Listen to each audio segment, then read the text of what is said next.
Son Excellence, Monsieur Volodymyr Zelensky, président de l'Ukraine.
Mr. President, welcome home.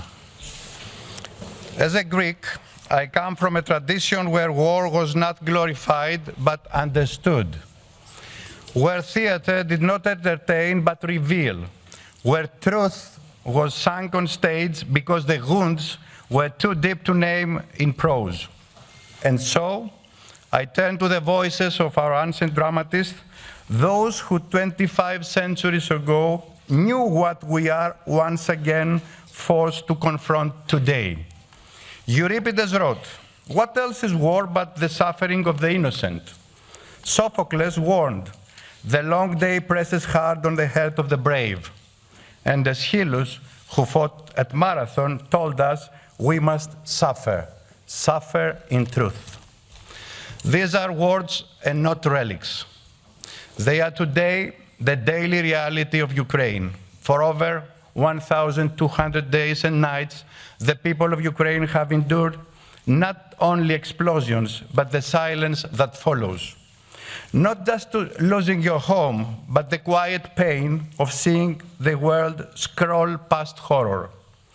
They live in nightmares, and among those nightmares, one stands out as the most dangerous: that the world might become accustomed to this war, that a full-scale invasion of a sovereign state becomes normalized, that war crimes become invisible, that suffering becomes business as usual.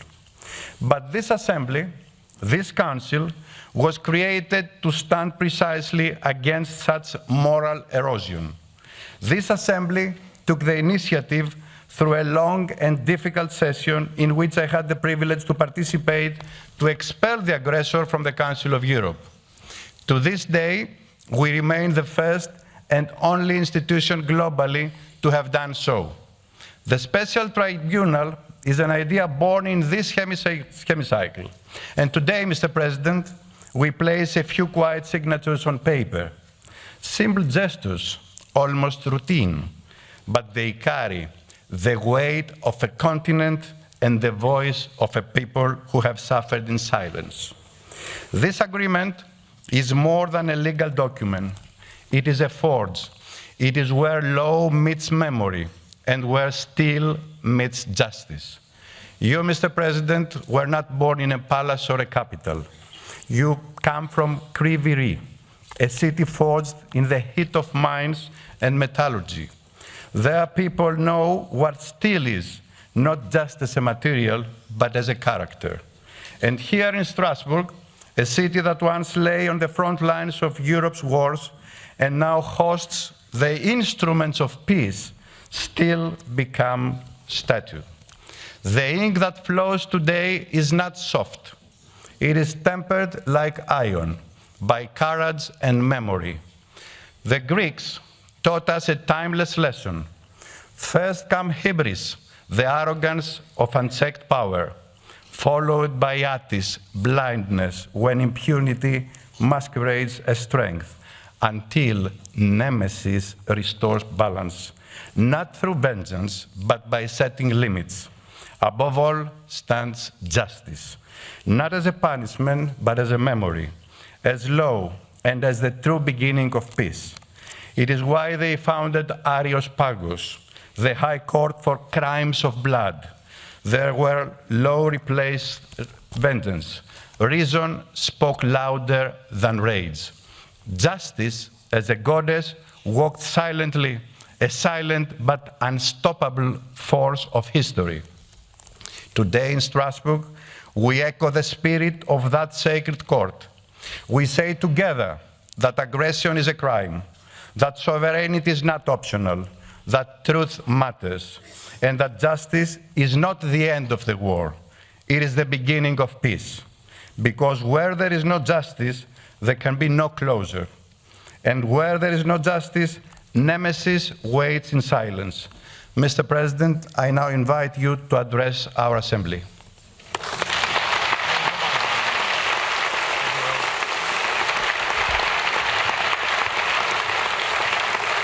Thank you very much. Slava Ukraini. Like at home. You said, welcome home. Mr. President, Mr. Secretary General, Madam Secretary General, honorable members of the Assembly, dear friends. First of all, thank you for supporting us, supporting Ukraine. Your support has been strong, clear, very important. In many ways, you have shown real leadership.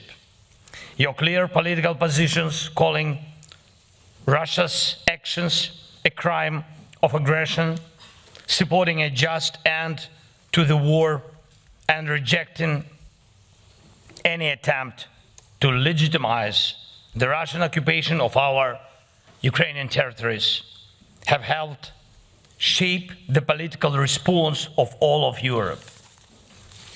You have set the standard for every democratic nation across the continent.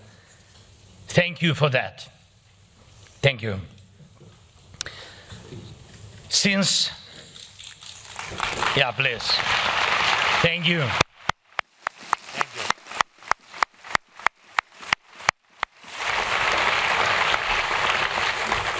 Since the start of the full-scale invasion more than 3 years ago, the Parliamentary Assembly of the Council of Europe has adopted almost 30 resolutions in support of Ukraine. The Council of Europe was the first major international organization to expel Russia for its aggression. You made it clear Russia's attack on Ukraine is an attack on all of Europe. And that's exactly what it is. It's a war against our shared way of life, a way of life that changed Europe for the better. Europe was once the source of many bloody wars and brutal ideologies that caused huge suffering, not just here, but around the world. Not long ago, in just 1 century, Europe brought itself to ruin, and brought it twice. The devastation was total, both times, but Europe learned its lessons. It rebuilt itself as a continent of peace. And today Europe helps others find peace and recover from tragedy. It defends international law and human rights around the world. Europe also shows the world how nations can respect each other even after a difficult and painful shared history. And these achievements didn't come by accident. They are not only the result of political will or public opinion, though those played a huge part. These changes also came from the right choices by leaders and the sincere beliefs of people across Europe. And of course, they are also the result of the work of European institutions like the Council of Europe and this Parliamentary Assembly that unite the continent. And importantly, they are also the result of Europe's commitment to justice, to holding evil accountable not just by force, but by law, by courts, by verdicts based on proven guilt. And we all remember that tribunal that brought justice after the horrors of Nazism. And the world will never forget Nuremberg years later, when hate and war returned to part of Europe. Another tribunal was needed, this time for the crimes in the former Yugoslavia. And again, Europe and its partners made sure justice was done in The Hague. Now we need the same for Russia's aggression against Ukraine. This crime must be judged clearly and fairly. The world needs an honest historic verdict, so everyone responsible for this war must be held to account. And not just because of what we all see happening in Ukraine, but through a proper legal process. It was here, in this assembly, that the first call for such a tribunal was made. The idea was endorsed here, and now it's gaining real support from partner countries in Europe and beyond. And I also want to thank the members of the Committee of Ministers who took a vote and supported the decision on establishing the special tribunal. Thank you. And yes,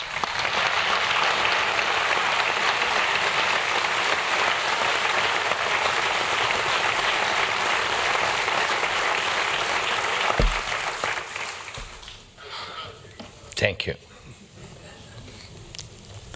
Yes, there is still a long road ahead, and really we know it. Today's agreement to create the tribunal is just the beginning, and now we must take real steps to make it work. And it will take strong political and legal cooperation to make sure every Russian war criminal faces justice, including Putin.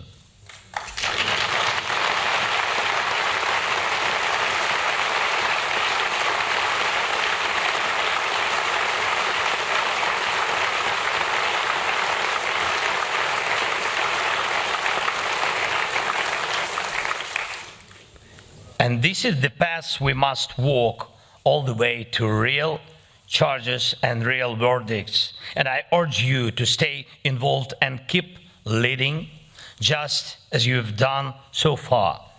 Some people, and understandably so, ask, what can a tribunal really do? Wouldn't it be better to focus entirely on weapons, technologies, and drones? Of course, military support for Ukraine, tough sanctions against Russia, political pressure on the aggressor are all essential. And these are the things that make Russia feel the true cost of this war. And yes, the aggressor must lose. And we are working on that. Ukrainian lives must be protected. And I thank everyone who supports our defense. But justice matters too. And it must work so that war criminals have nowhere to hide. Not in Europe, not anywhere. Justice must work in a way that makes it clear to anyone planning such crimes, crimes of aggression, that accountability is certain. And justice must work in a way that sets a legal principle: no rewards for aggression. That's why the crime of aggression must be recorded, judged, and punished. The Hague, perfect venue for it. The Hague is waiting for justice to be delivered. Thank you to everyone who is making that happen. Thank you. Thank you all. Merci à vous. Слава Україні! Дякую дуже. Thank you.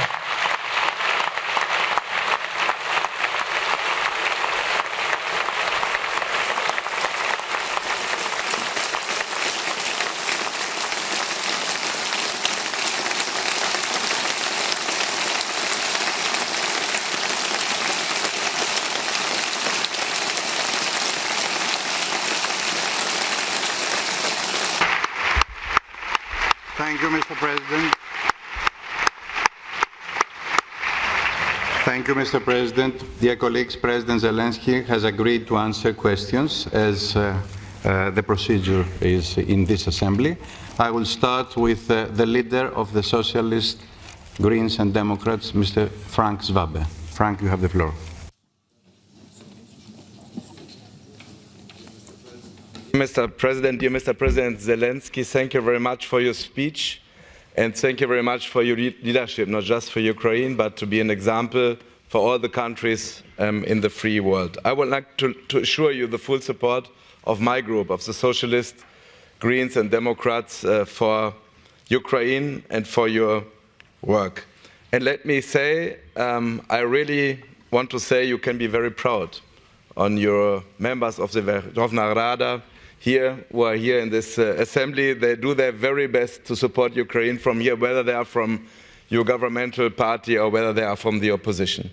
And I hope, I know it's a difficult, very difficult time for yourself, and it's a not easy day for you as well. I hope you feel the strength from this parliamentary assembly to support you and Ukraine. I would like to ask you a question, and I know for some people it sounds strange on a day like this where you lose so many lives. So how is the situation of rebuilding in the country? I know it's important for you to give hope in rebuilding already. Where are we now, and how we can increase the pace of rebuilding Ukraine? Slava Ukraini. Thank you, Frank. Dear President, would you like to respond?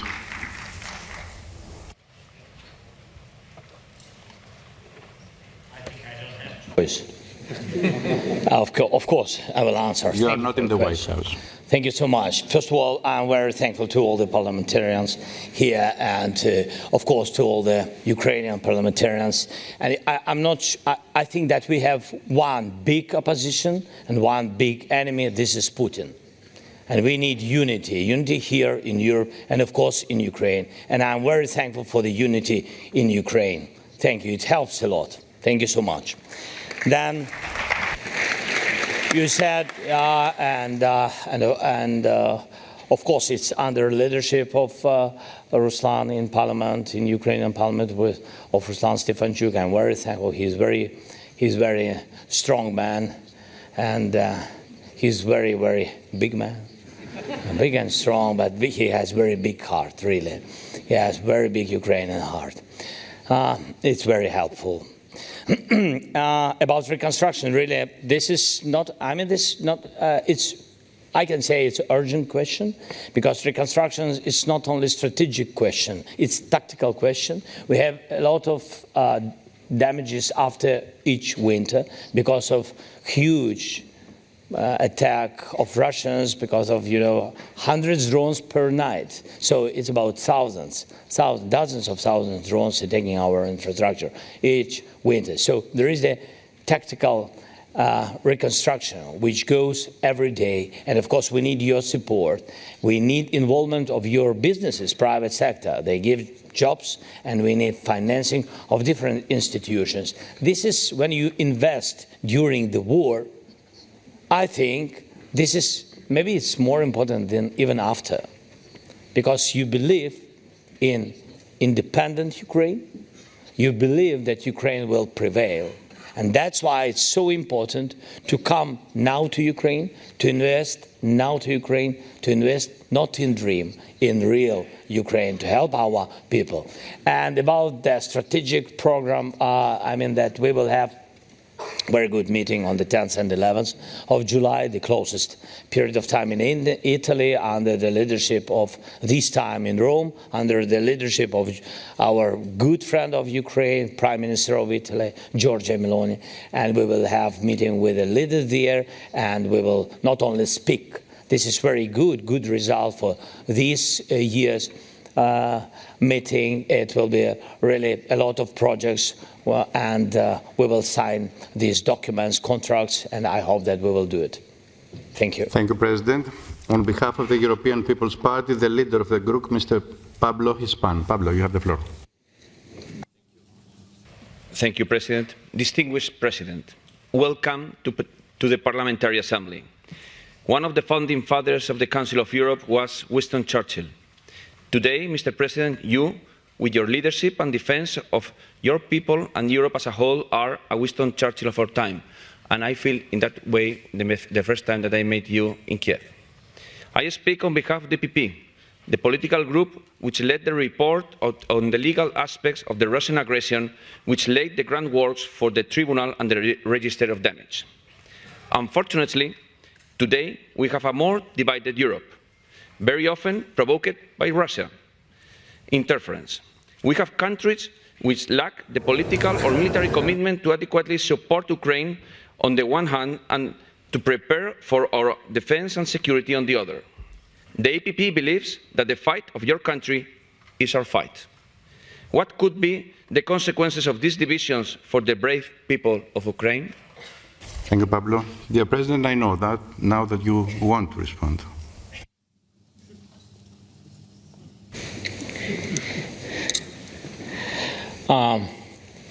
So this is, it was from the very beginning. This is a goal of Russia.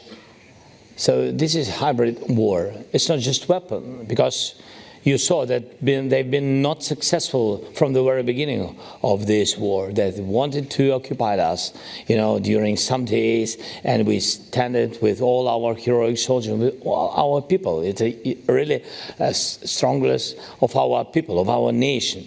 But what was the most important? The unity. And we could organize the unity in Europe, even without, there's different parties, yes, but with different views, but with the same values. And I think this is the question of values, this unity. And Russia is targeting, yes, by using social media, TV, different kinds of media, but also hybrid attacks, and cyber attacks, a lot of different things. These are instruments in the hands of Kremlin. What we need, not to lose this unity. I began from these words, and I really address it to you. And we need unity in Europe. First of all, it's our continent of real humanity, real freedom. And of course, for Putin, it's quick steps to divide all of us. And of course, if he will prevail in this, in dividing Europe, he will occupy all these values and destroy all these countries. It's not only about Ukraine. I think between us, I think we help a lot Europe today. And really, the price is very high. We pay this price. We are very thankful to all the countries, all the participants of this fight. But we really pay a lot. It's our Ukrainian losses. It's broken families, destroyed lives. And that's why we need from you big unity. You are much more stronger than Russia. They're alone, really alone. Repeat it each day. Thank you, President. Thank you. Thank you.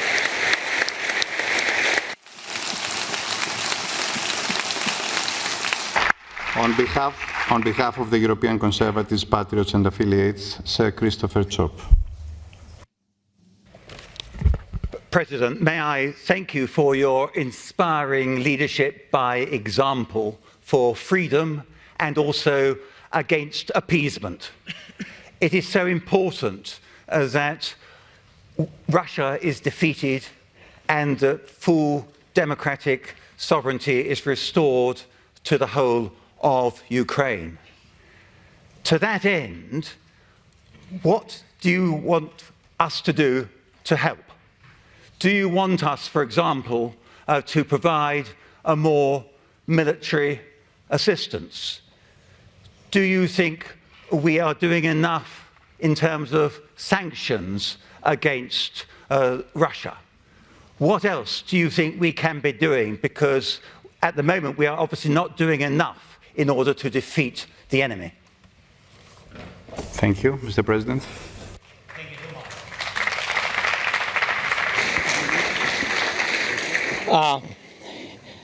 much.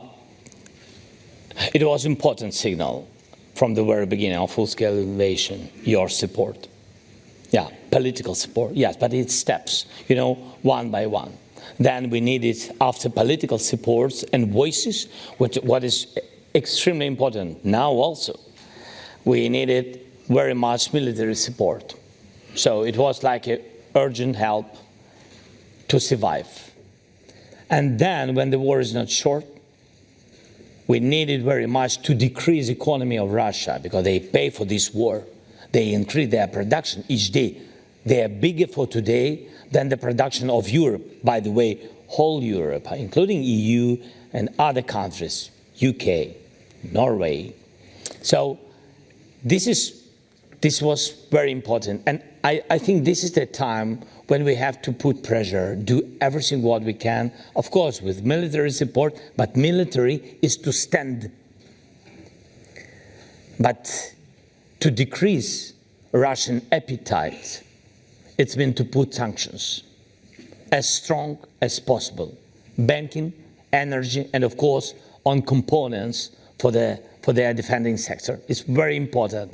And it comes always with, it's a pity, it goes to European, Asia, China, even Taiwan, and other countries where businesses really, sell components, and then Russia uses big number of missiles attacking us. Without these components, they can't have such huge number of missiles. Sometimes really countries, they don't know, the private sector, they really don't know that they sell to Russia. Of course, they don't want to sell. For example, in Europe and other countries, they don't want. But we have to focus on it. We have to think. We have to be cautious and smart. Yes, and to look where it goes. And this is very important, not to help, in any case, Russia to increase this war.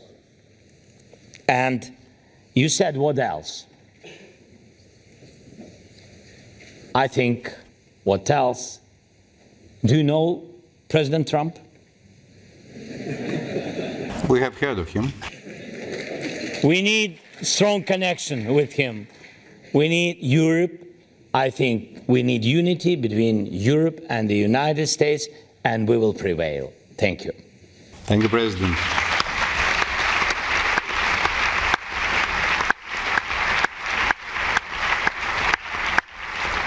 And now, on behalf of the Liberal Democrats, the leader of the group, Mr. Julian Boulay. Julian. President Zelensky, you are the great defender of the free world and of Europe. And we've been talking about you so many times. We've been following you, fighting for your country, and also for the sake of the whole European human rights protectors and rule of law and democracy. And it's fantastic to see you here. I'm very privileged that I can address you this question on behalf of the Liberal Group, and where, by the way, most of the Ukrainian delegation are sitting. And I'm very privileged that they've entrusted me with this task. Also, on behalf of all the Romanians, I want to thank you for keeping away from our borders, Romanian borders and Moldova's borders, the Russian troops and tanks. That is so important, and we owe it to you. A big thank you.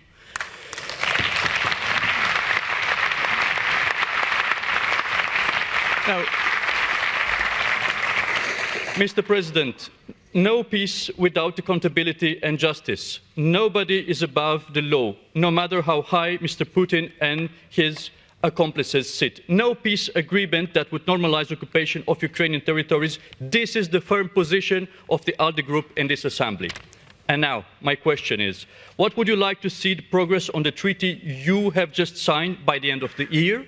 And what message should we bring home to our people, our parliaments and our governments? Thank you. Thank you, Julian. Mr. President, you have the floor. Thanks so much. The last thing about what deal? Sorry.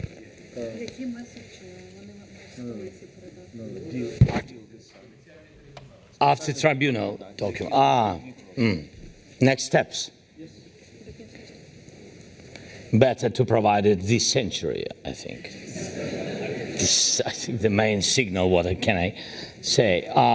This is a big. First of all, this is a very strong instrument, and I mean this. We need judicially, and I think that this is really the first time such strong judicial recognition. Yes, that crime of aggression, and that's why this is a very important step. What we need, you know, not only words and not only signatures. This is great, but this is political win. But we need real, practical steps, and that's why we will need all the parliamentarians of all the participants here, all the countries, all our family, European family, yes. And I think we have, yes, to do it and to bring, I think, to bring peace closer. And this is one of the instruments which can help, yes. And I thank you for all the words you said from the very beginning. And I really wanted, I'm not sure that I have rights for these words, but anyway, I will tell. Because we are in war. And I want to tell you, I want to congratulate your country with a very important choice. That's it. Thank you.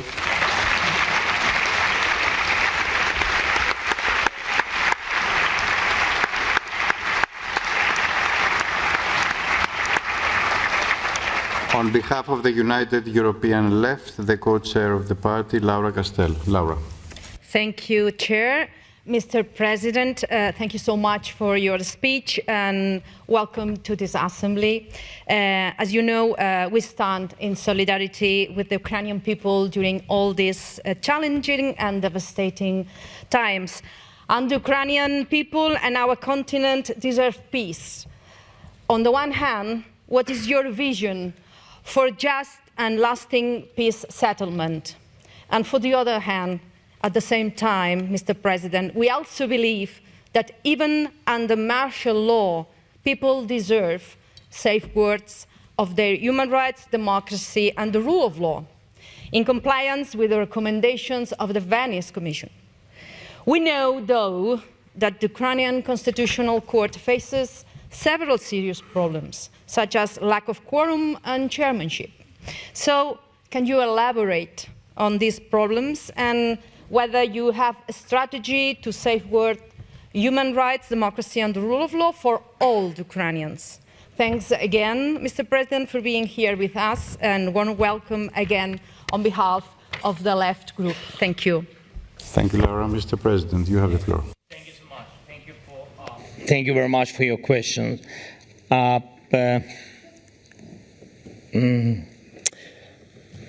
The first part was about, sorry, it's a little bit late. Huh? It was about the peace. plan. So I think we had a lot of different documents, yes, and we can share different views. And there are some views which I don't want publicly share because Russia will know about it, and that's why it's not good. But what is very important, now we have to focus on instruments which will pressure Russia and put them to the table. We can say negotiations or talks or dialogue, but anyway, to the beginning of a way without weapons. Russia doesn't want it, but you know, without any kind of ultimatums. This is very important. If we speak about peace talks, it's not peace ultimatums. Because freedom for us, and I think we showed it from the very beginning of this war, freedom doesn't have price. We don't sell it, and don't sell our independence. That's it.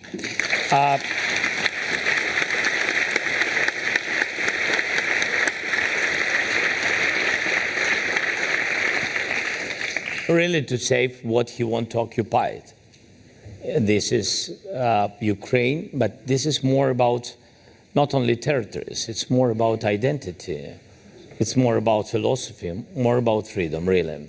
And I think he won't destroy it, because without Ukraine, I mean, he wouldn't be able to build the empire. He needs bases, and he needs Ukraine. We don't sell Ukraine. Mr. President. About Constitutional Court, yes, about Constitutional Court, I know that, I mean that, so we have some questions with it, but we will manage it. Good. Thank you. Mr. President, we may have offered you just a cup of coffee, but I believe a lot. Greek coffee, yes. I didn't mention it because I said a lot about Greeks in my country, so. And I believe some hope, but be sure a lot of support, and a support that it is unconditional. Only the conditions of democracy are being served here. Thank you so much for being with us. It is an honor. Dear colleagues, the Assembly will hold the next sitting tomorrow. The sitting is adjourned.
Mr. President, I would say goodbye to you here. The Secretary General will accompany you.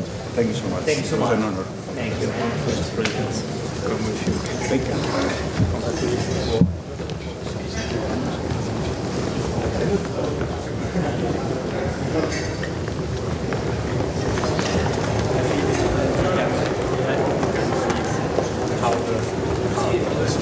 Please.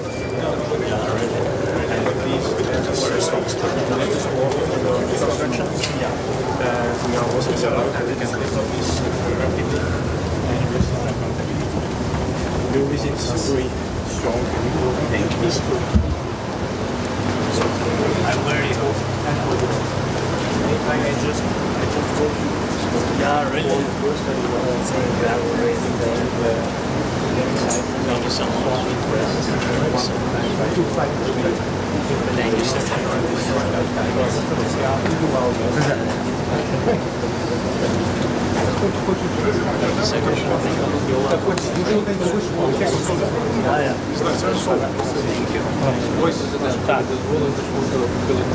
Давайте сюди, давайте сюди, тоді швиденько вставайте. Хто тут є? Вітаю. Три руки не просить. Дякую.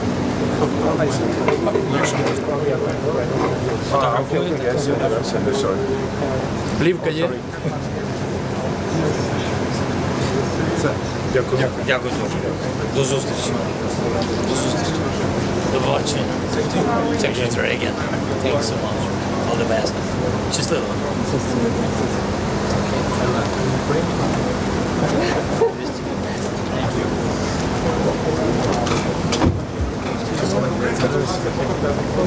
Давайте в машину.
Thank you.